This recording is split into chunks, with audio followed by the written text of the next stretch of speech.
This is Mike and C, and this is another episode of You Can't Handle the Truth.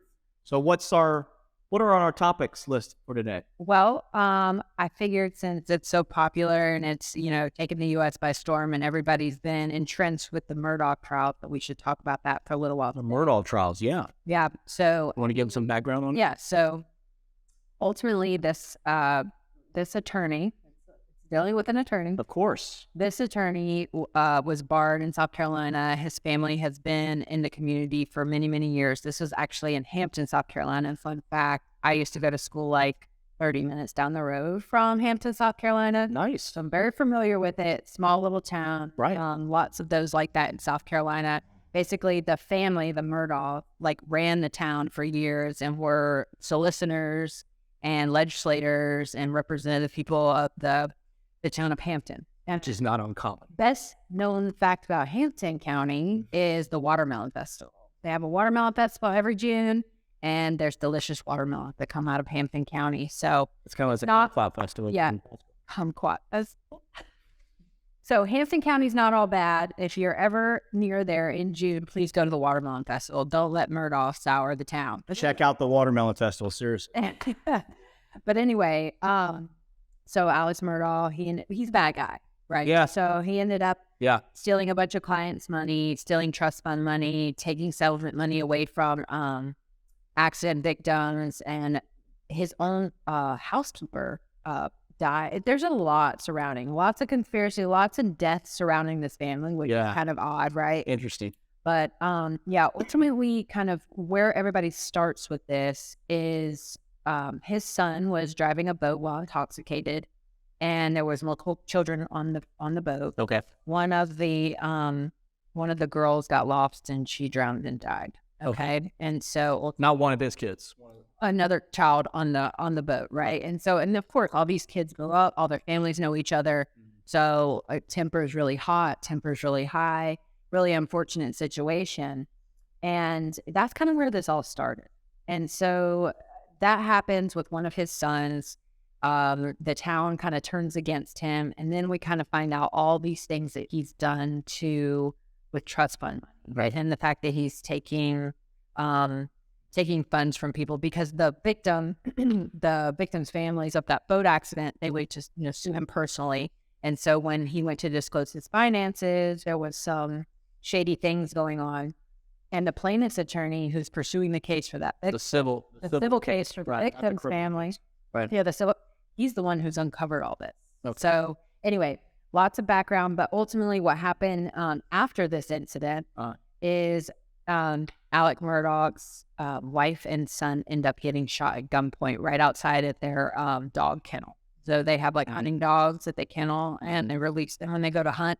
And so they got shot right outside, and apparently he wasn't there at the time. He was back at the house, which is, a ways away. But Right. ultimately, he was convicted by a jury of his peers that said, "We think you're guilty of murder and that you shot your family." Point blank. Right. So he's been convicted already.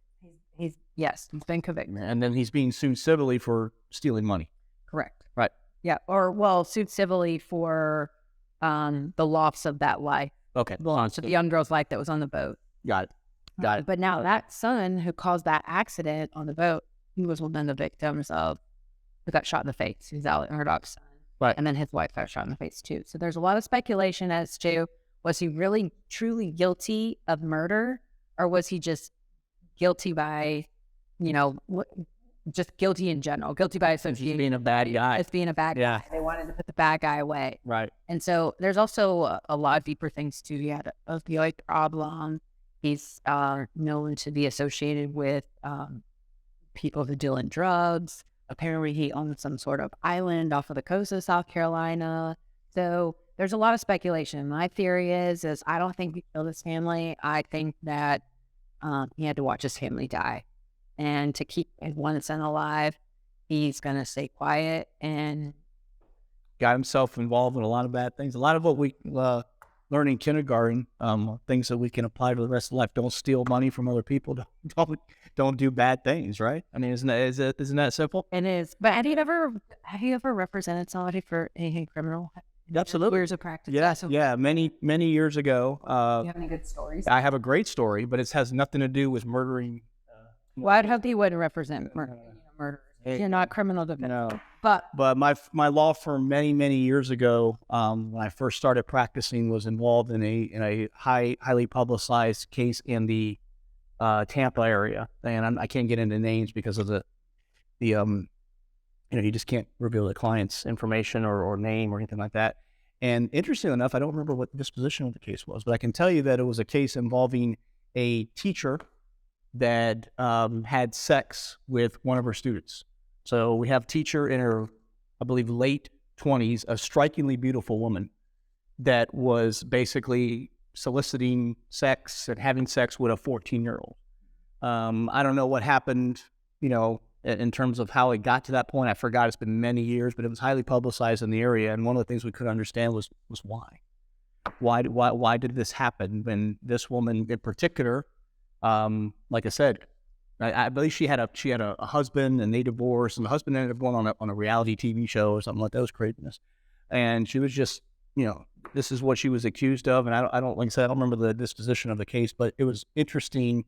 When you're talking to people and they're sitting across the table from you and you ask them these questions about what happened, what were your thought process? How are we going to defend this case? It's very interesting. And of course, the last bastion of confidentiality is, we have left is, the client is encouraged to speak candidly with their lawyer because there's a confidentiality.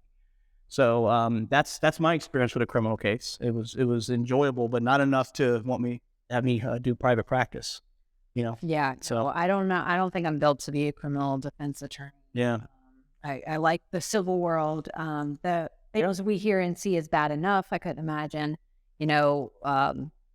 having to live with myself if a client went to jail and essentially was innocent, or how, all the things that transpired with being a criminal defense attorney. But very interesting. Yeah. They're fun to have. Criminal defense attorneys are fun to have drinks with because they have good stories. We have one in the office. We always ask him stories all the time. He's got good stories all the time. Always something going on. Right. Never a dull moment, right? Yeah. So. Well, anyway, so have you heard about the AI lawyer?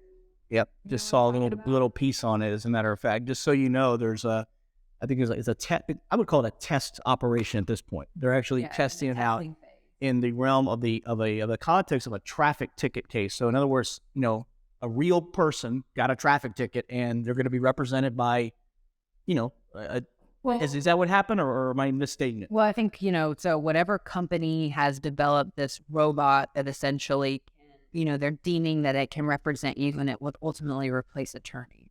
I want to start out with kind of the easiest form of being able to go represent someone in traffic. Right. Because there's very minimal repercussions. But what I thought was really interesting, and we can talk about what we think about, that's a robot representing you in court. Right. But what I thought was really interesting was this company must not be made up of lawyers, because they said, oh, we'll pay for any basically any malpractice, any screw up in the court case, we'll pay for it. And that just made me, when I watched the little piece on it, that just made me holler. I hooted. It's interesting because I think what's lost in this, and I always go on these tangents, and what's lost on it, I think, is that there is, believe it or not, there is this is a profession.